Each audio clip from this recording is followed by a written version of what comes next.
ಇವತ್ತು ಯಾಕೆ ಇಷ್ಟು ಬೇಗ ಹೊಂಟ್ಬಿಟ್ಲು? ಅದು ಅಣ್ಣ ಕೆಲಸ ಜಾಸ್ತಿ ಇದ್ರೆ ಬೆಳಿಗ್ಗೆ ಬೇಗನೆ ಎದ್ಬಿಟ್ಟು ಹೋಗ್ಬಿಡ್ತಾಳೆ. ಬಾ ನಾವೇ ಹೋಗಿ ಮ್ಯಾನೇಜ್ ಮಾಡೋಣ. ಬನ್ನಿ ಅಣ್ಣ ಒಳಗೆ. ಅಪ್ಪ ವಾ ಕೃಷ್ಣವೇಣಿ. ಓ ಕೃಷ್ಣವೇಣಿ, ನಿಮ್ಮನ್ನ ಕರೆಯೋಣ ಅಂತ ಇದ್ದೆ. ಅಣ್ಣನ್ ಮುಂದೆ ಅದೇ ಹೇಳ್ತಾ ಇದ್ದೆ. ಮೈನಾ ಇವತ್ತು ಆಫೀಸಲ್ಲಿ ಜಾಸ್ತಿ ಕೆಲಸ ಇದೆ, ಬೇಗ ಹೋಗ್ತೀನಿ ಅಂತ ಹೇಳ್ತಿದ್ಲು. ಅದನ್ನೇ ಹೇಳ್ತಾ ಇದ್ದೆ, ಅಷ್ಟ್ರಲ್ಲಿ ನೀವು ಬಂದ್ರಿ. ಬನ್ನಿ ಮಾತಾಡ್ತಾ ಇರಿ, ನಾ ಸ್ವಲ್ಪ ಹೋಗಿ ಬರ್ತೀನಿ.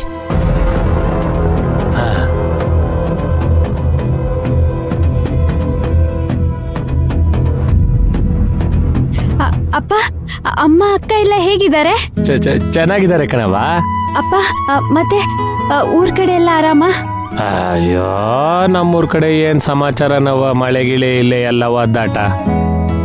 ರೈತರಿನ್ಯಾರವ ಶಾಪಗ್ರಸ್ತರು, ಶಾಪ ಪಡ್ಕೊಂಡಿರೋ ಭೂಮಿ ಮಕ್ಕಳು. ಮೈನಂಗೆ ಒಸಿ ಫೋನ್ ಮಾಡಿ ನಾನು ಬಂದಿದ್ದೀನಿ ಅಂತ ಹೇಳವ್ವ, ರಜಾ ಹಾಕ್ಬಿಟ್ಟು ಇಲ್ಲಿ ಬರಕ್ಕೆ ಹೇಳವ್ವ. ನಾನು ಎಷ್ಟು ಸಲ ಫೋನ್ ಮಾಡಿದ್ರು ಫೋನೇ ತಕತಾ ಇಲ್ಲ. ಬನ್ನಿ ಅಪ್ಪ, ಈಗ ತಾನೇ ಬಂದಿದ್ದೀರಾ, ಕಾಫಿ ಟೀ ಏನಾದ್ರು ತಗೊಳ್ಳಿ. ಅಷ್ಟ್ರಲ್ಲಿ ನಾವು ಮೈನಂಗ್ ಫೋನ್ ಮಾಡಿ ಬರ್ತೀವಿ. ಕಾಫಿ ಟೀ ಏನು ಬೇಡವ್ವ, ಮೇಡಮ್ ಅವ್ರನ್ನ ಬ್ಯಾಟಿ ಮಾಡ್ಬಿಟ್ಟು ಆಮೇಲೆ ಬೇಕಾರೆ ಕುಡಿತೀನಿ. ಅಯ್ಯಯ್ಯೋ ಮೇಡಮ್ನ, ವಾರ್ಡನ್ ಮೇಡಮ್ನ ಏನಾದ್ರೂ ಮೀಟ್ ಮಾಡಿದ್ರೆ ಅಷ್ಟೇ ಕತೆ. ಏನ್ ಮಾಡೋದೀಗ?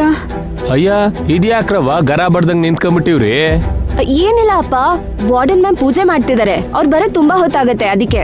ವಾ ಅಪ್ಪ ನೀವೊಂದ್ ಕೆಲ್ಸ ಮಾಡಿ, ನೀವು ಸ್ನಾನ ಮಾಡ್ಕೊಂಡು ರೆಡಿ ಆಗಿ. ಅಷ್ಟ್ರಲ್ಲಿ ಮೇಡಮ್ ಪೂಜೆನೂ ಮುಗ್ದಿದ್ರೆ ನೀವು ಅವ್ರ ಜೊತೆ ಮಾತಾಡ್ಬೋದು.